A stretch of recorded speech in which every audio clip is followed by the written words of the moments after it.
जी अस्सलाम वालेकुम। हाँ जी यूट्यूब वाले भराओ तो टिकटॉक वाले भराओ क्या हाल चाल है। उम्मीद है सारे भरा असाने ठीक ठाक हो सन।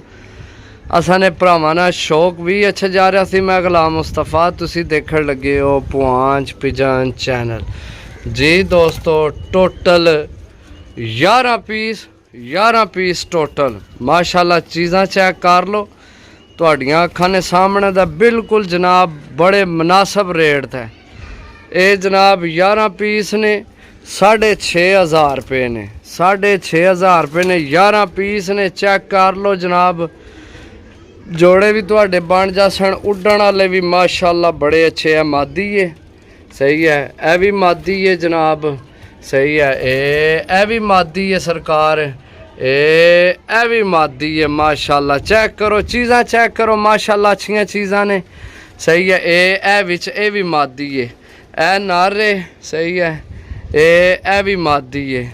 चेक करो दोस्तों। अगर किसी भरा की चाहिए होए, किसी भरा की चाहिए होए, किसी भी भरा की सही है। विच 4-5 जनाब बिल्कुल नवे परां विच भी ने। अगर किसी भरा की चाहिए होए सही है राबता कर लवे सही है। एक दफ़ा इस पासे भी करके चेक करा मतलब उधर और साफ आमन नहीं, उधर नहीं साफ आमने साफ है, इधर भी है ना ठीक ही नज़र आ रहे हैं। ठीक हो गया जी दोस्तों। ए भी नवे परां विच ए मादी नवे परां विच सही है।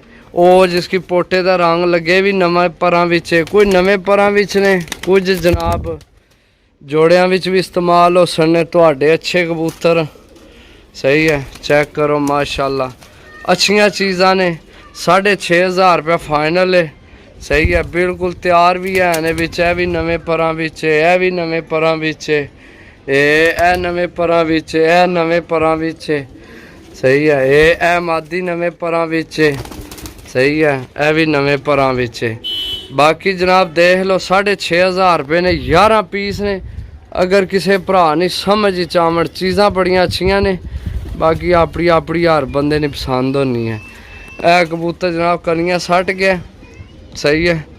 तो इस तरह वो आखिरी कनियां खराब सोईयां करीच लगियां। बाकी जनाब चेक कर लो पीस चेक करो माशाल्लाह सही है दोस्तों। चेक करो जनाब जिस भरा की चाहिए होए राबता कर लवे। ओके अल्लाह हाफिज़।